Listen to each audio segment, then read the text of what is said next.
പിച്ചക്കുട്ടി ഇപ്പോൾ ടെലിഫോൺ ലൈനിലുണ്ട്, രാഷ്ട്രീയ നിരീക്ഷകൻ. ശ്രീ എൻ പിച്ചക്കുട്ടി, കോൺഗ്രസിൽ PV അൻവറുമായി ബന്ധപ്പെട്ട് ഇപ്പോൾ ഉണ്ടായിരിക്കുന്ന കലഹത്തെ താങ്കൾ എങ്ങനെയാണ് കാണുന്നത്? ഇതല്ലെങ്കിലും ഇടഞ്ഞു നിൽക്കുന്ന സുധാകരനും ഈ ചെന്നിത്തലയ്ക്കും മാത്രമുള്ള ഒരു അഭിപ്രായ വ്യത്യാസമായി കണ്ടാൽ മതിയോ? താഴെത്തട്ടിലേക്കും അൻവറിനെ അക്കോമഡേറ്റ് ചെയ്യണമെന്നുള്ള കാര്യത്തിൽ ഒരു സ്ട്രോങ് ആയ നിലപാട് അണികൾക്കിടയിലുമുണ്ട്. അങ്ങനെ ഒരു കാര്യമാത്ര പ്രസക്തമായ ഒരു കലഹം ഇതിനെ തുടർന്ന് കോൺഗ്രസിൽ ഉണ്ടായി എന്ന് കരുതുന്നുണ്ടോ അങ്ങ്? കോൺഗ്രസിനകത്ത് അങ്ങനെ ഒരു ഗുരുതരമായ പ്രശ്നമുള്ളതായിട്ട് എനിക്ക് മനസ്സിലാക്കാൻ കഴിഞ്ഞിട്ടില്ല. കാരണം എന്താ വെച്ചാൽ അൻവറിനെ കൂടെ കൊണ്ടുപോകണം എന്ന കാര്യത്തിൽ കോൺഗ്രസിലെ ഒരു അഭിപ്രായ വ്യത്യാസമില്ല. യഥാർത്ഥത്തിൽ അൻവറിനെ കൂടെ നിർത്തണം എന്ന കാര്യം തന്നെയാണ് UDF-ലെ എല്ലാ കക്ഷികളും, കോൺഗ്രസ് അടക്കമുള്ള എല്ലാ കക്ഷികളും തീരുമാനിച്ചു. നിർഭാഗ്യവശാൽ അൻവർ എടുക്കുന്ന സമീപനങ്ങളിലുള്ള ചില പ്രശ്നമുണ്ട്. അദ്ദേഹത്തിന്റെ സമീപനങ്ങൾ പൊതുവെ ഒരു രാഷ്ട്രീയ കക്ഷിയോട് ഒരു പൊതുജനാധിപത്യ പ്രസ്ഥാനത്തിന്റെ ഭാഗമായി പലതരത്തിലുള്ള ആലോചനകൾ വേണ്ട വിഷയങ്ങളിലൊക്കെ തന്നെ കർക്കശമായ പൊസിഷനാണ് പലപ്പോഴും അൻവർ എടുത്തിരുന്നത്. സ്വാഭാവികമായിട്ടും അതുണ്ടാക്കുന്ന ചില പ്രശ്നങ്ങളാണ് കഴിഞ്ഞ ദിവസം കണ്ടത്. ഒന്നാമത്തെ കാര്യം, അൻവർ ഒരു നിരന്തര നിലപാടുകൾ മാറ്റിക്കുന്ന ഒരു സമീപനം അൻവറിനുണ്ട്.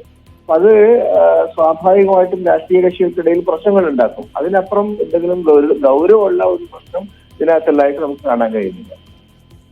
അല്ല, തുടക്കത്തിൽ ഈ അൻവറിന് വഴങ്ങേണ്ടതില്ല എന്ന സ്ട്രോങ് ആയ ഒരു തീരുമാനം എടുത്തുകൊണ്ട് ആര്യാടൻ ഷൗക്കത്തിനെ തന്നെ സ്ഥാനാർത്ഥിയാക്കി നിർത്തിയപ്പോൾ പല മേഖലകളിൽ നിന്ന് കോൺഗ്രസിന് ആ നിലപാടിനെ പ്രശംസിച്ചുകൊണ്ടുള്ള വിശകലനങ്ങളും പ്രതികരണങ്ങളും വന്നതാണ്.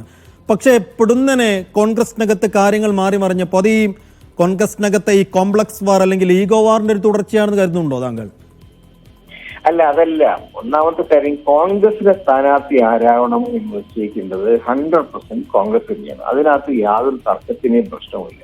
ജനാധിപത്യത്തിന് ഒരു മര്യാദയാണ്. പുറത്തുള്ള ഒരാൾ ഇന്ന ആളുകളെ സ്ഥാനാർത്ഥിയാക്കണം എന്ന് നിർദ്ദേശിച്ചുകൊണ്ട് പാർട്ടിയോട് പറഞ്ഞാൽ ആത്മാഭിമാനം ഒരു പാർട്ടിയും അത് അംഗീകരിക്കാൻ കഴിയില്ല. ആരാണ് അൻവർ? അൻവർ കഴിഞ്ഞ 10-15 വർഷമായിട്ട് കേരളത്തിലെ ഇടതുപക്ഷ പ്രസ്ഥാനത്തിന്റെ വലിയ നേതാവാണ്. അദ്ദേഹം 2 തവണ അവരുടെ MLA ആയിരുന്ന ആളാണ്. 6 മാസം മുമ്പാണ് അദ്ദേഹം ഇടതുപക്ഷ മുന്നണിയുമായിട്ടും CPM-ഉമായിട്ടും തെറ്റിപ്പിരിഞ്ഞത് പുറത്തേക്ക് വന്നത്. അതേസമയം അദ്ദേഹം കോൺഗ്രസ് അംഗമല്ല, കോൺഗ്രസിന്റെ പാർട്ടിയുടെ ഭാഗമല്ല, UDF-ന്റെ ഭാഗമല്ല.